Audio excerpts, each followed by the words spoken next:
Hey everyone, my name's Jeff. Welcome back to Jones Works. Today's part 2 of my mobile table saw stand build. We're going to add some additional features like this flip up top for using larger jigs and handling sheets of plywood. This auxiliary tabletop with T-track built in for an additional worktop. A built-in router lift. A fence that stores easily down below with a quick connect hose. We've got quick connect ports for dust collection, as well as dust collection right beneath the saw.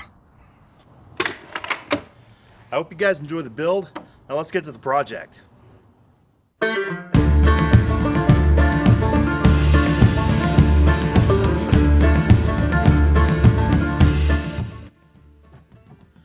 Hey everyone. First I want to say, if you missed part 1 of this build, I'll link it down in the description below.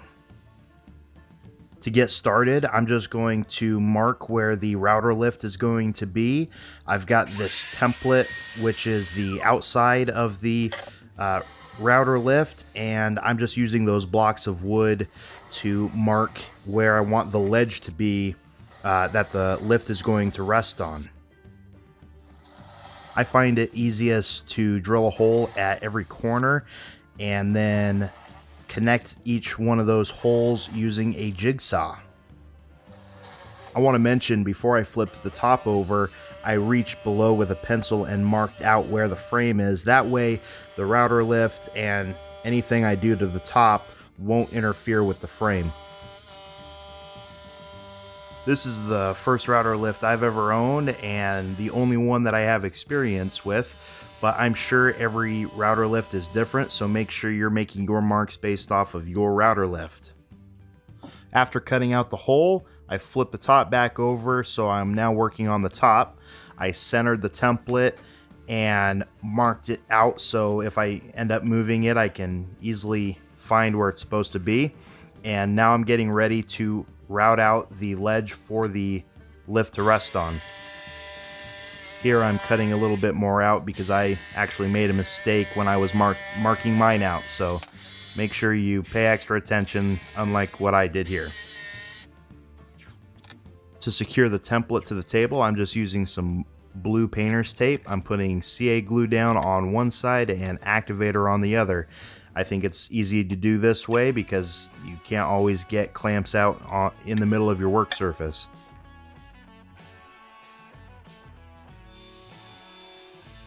Here I'm using a white side router bit that has a bushing on the top. These are specifically made for template guides. I'm making shallow passes, and between each pass I'm just vacuuming up what all the dust that I've created and lowering about, say, 1/8 of an inch between each pass. This is correcting that mistake I made earlier where I cut out the wrong corner. I'm just adding this back in.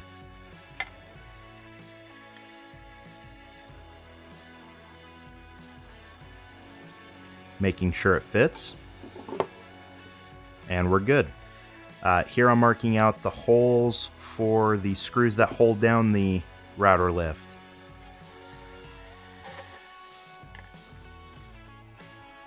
To secure those down, I just use threaded inserts, super easy and very effective. Alright, so I have flipped the top back over, so I'm working from the bottom side now.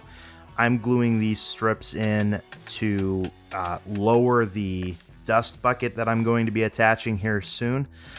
This is so that the door can freely swing open, clearing the frame, because as you guys know from part 1, the frame is pretty thick, so I'm just giving it enough room to clear.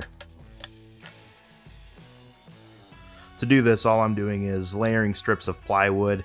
This won't even be visible, but it's super effective and it'll give a strong base for the dust bucket. Here I screwed some holes and am putting in the leveling screws that we will use to level the plate. Here you could easily just make a dust bucket. It's just a box and a door, but I really like this one from Rockler just because I like the blue. So I went with it, but you could easily make your own. And I like to fix it before flipping the top over so you don't have to try to do it upside down.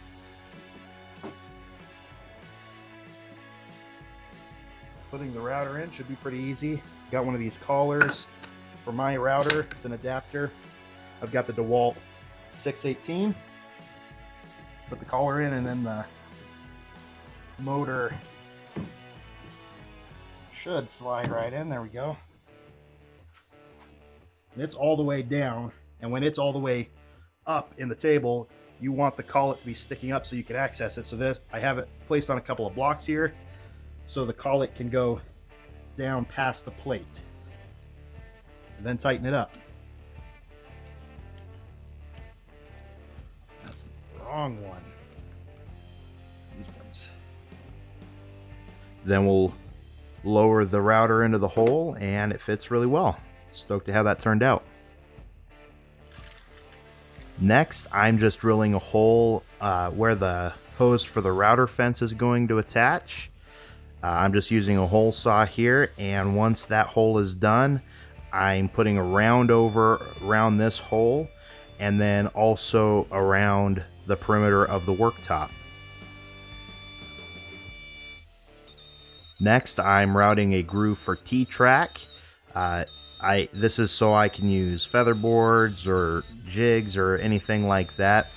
I later on add 2 more tracks for the fence. I just forgot to do them at this stage, and the bit that I have wasn't quite wide enough, so as you can see here, I'm just using tape to shim the router away from the router fence just enough for the T-track to fit into this slot.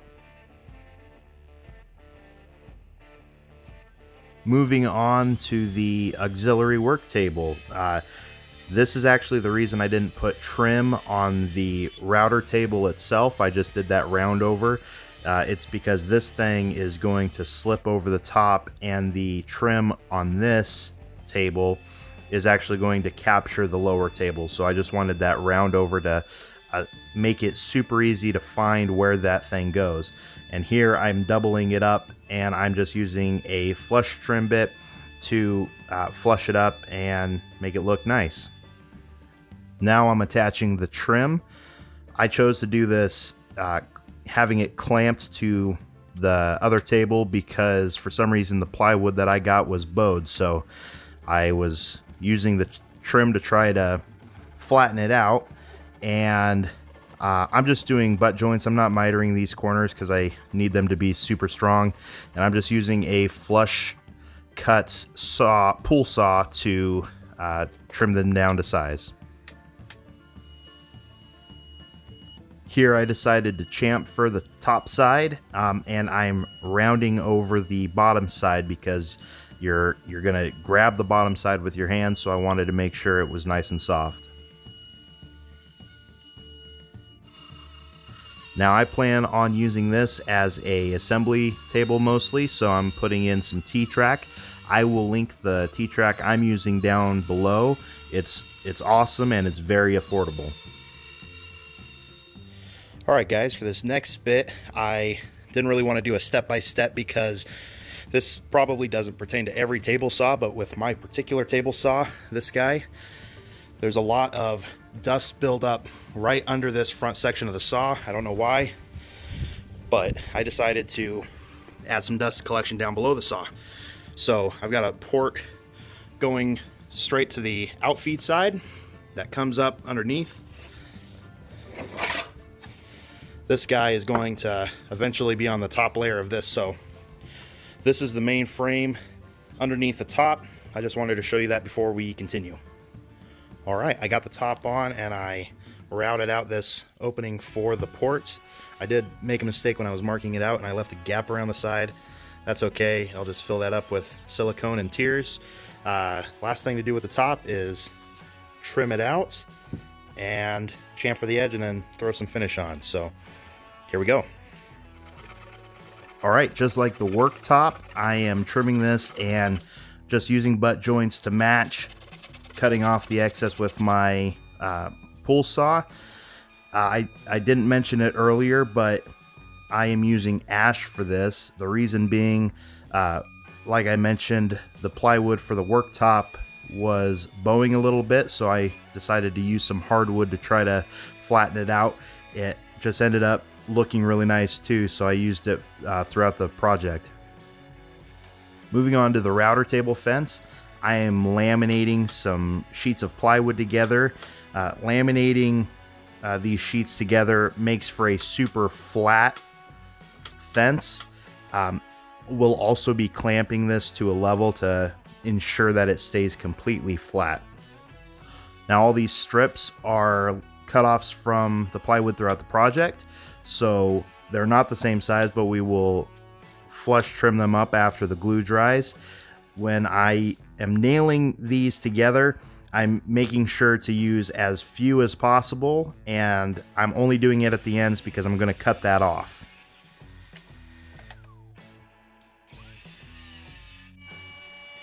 Here I am trying out the router table for the first time, and I am trimming up those boards, making sure the whole face is flush. Now we're cutting out the area for the router bits. We're just like before, we're using a pattern bit. I made a quick little template, and once you get past the first layer, you can just use the walls that you've created from the previous passes. Just making shallow passes every time, moving the bit down. Next, to reduce weight of the fence, I'm mitering the side. My table saw isn't big enough to make this cut in a complete pass, but it's really close, so all I had to do was flip the top and it snapped right off. I marked the center of the fence, and from the back side I'm using a hole saw to make the dust port. This hole saw that I'm using is crazy dull, so I ended up having to finish it off with a chisel.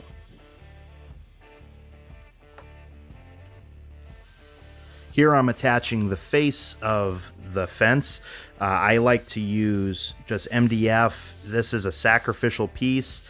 I'm only screwing it on, I'm not gluing it on. That way it can easily be replaced if it gets damaged or anything like that. This is also the way if you want to be able to have a taller fence, or if you want a zero clearance fence, you know, do whatever you want to do. This will make them easily replaceable. And in my case, I'm just flush trimming it to the opening I made earlier. Again though, you don't have to do this step. You could make it a zero clearance if you wanted to. Now from the back side, I'm using a Forstner bit to cut down and create a flat spot for the knobs to lock this down to the T-track. The Forstner bit also leaves a little mark in the center, and that's the perfect way to locate where you need to drill all the way through for the T-bolts. I like to use an oversized drill bit so the bolts have a little slack to really dial in your fence. Now the T-tracks don't fill the entire groove. There is some space in the front, so you can easily throw your fence on from the back, and you can also take it on and off from the front. Alright guys, we're finally ready to mount the table saw. I 3D printed these feet that will allow me to take the table saw off whenever I want to, so let's get these mounted. Now I designed these feet specifically to allow me to remove the saw easily if I ever need to take it with me. They do need to be broken in a little bit. They're a little snug, but it's all good. I mount the saw, screw the inside tabs, and then remove the saw so I can get these last screws screwed in. And like I said, they're a little snug, but they'll break in over time. Alright, as you can see, there's a gap here for this side of the outfeed table, and that is to allow for the last feature we're going to add. So let's get to that now. Now we're going to be making that extension wing. This will allow us to use larger table saw jigs or handle larger sheets of plywood, whatever you need to use it for. We're doing the same thing we did like when we were mounting that dust box below the saw. We're just layering strips and here I made a mistake, as you can see, but that's fine. I'll cut that off and remake that piece, whatever. We're just layering strips of plywood and gluing them together. It makes for a super strong box, and this will allow us to mount it with large lag bolts, and it will be rock solid. This was a last minute decision, but I decided to put a back on this. This actually created a lot more storage. I decided to store my wrenches for changing saw blades in here. I just glued it, clamped it, and now I'm flush trimming it up. Now I'm rounding over all of the edges except for on the bottom where it will mount to the stand. I decided not to glue this thing in place just in case I want to change it down the road. I do really like the idea, but I just want to make sure it works out long term. To mount the workbench brackets, which these things are awesome, I'll link them down below. I just clamped a board to the top side of the box and then pressed the bracket against it so I could get the height. These things are very easy to install. With these brackets, you lift them and they lock in place by themselves. Then all you have to do is compress the tabs and they will lower. Now I'm just screwing them in place, and I specifically sized this thing to fit in between the rack and pinion fence on this table saw. It doesn't interfere at all, so it worked out well. And of course I decided to give it a little Jones Works flair. And that is this project done. I hope you guys enjoyed this one. I really love this thing. I love how it turned out, and it's super helpful having my table saw, my router table, and additional work surface all in the same place, because as a lot of you know, space is a premium in a small shop. A few details I added afterwards are this platform and dowel down below. The platform allows me to store the router fence, and this dowel allows me to store the hose easily. It just slides right on. I also added these magnets for the wrenches for changing router bits, and this bar to throw some tape measures on because I lose those all over the shop. The hose is just a friction fit and slides right onto that dowel, super easy. On the back of the router fence, I added these little inserts, so if I want to grab 2 or 3 router bits out of the tool chest, I'll have a place to put them so they're not rolling all over the place. And that slides right in just like that, and that washer holds it on so it doesn't slide out with vibration. The last 2 things I want to do to this thing are route out some channels here for the miter slots, and I also want to experiment with enclosing this space a little bit more to improve the suction down below, but I'll do those at a later time. I just ran out of time for making this video. If you guys missed part 1 and want to see how the frame was built, I'll link it down in the description below. I hope you guys enjoyed this one, and I'll see you on the next project.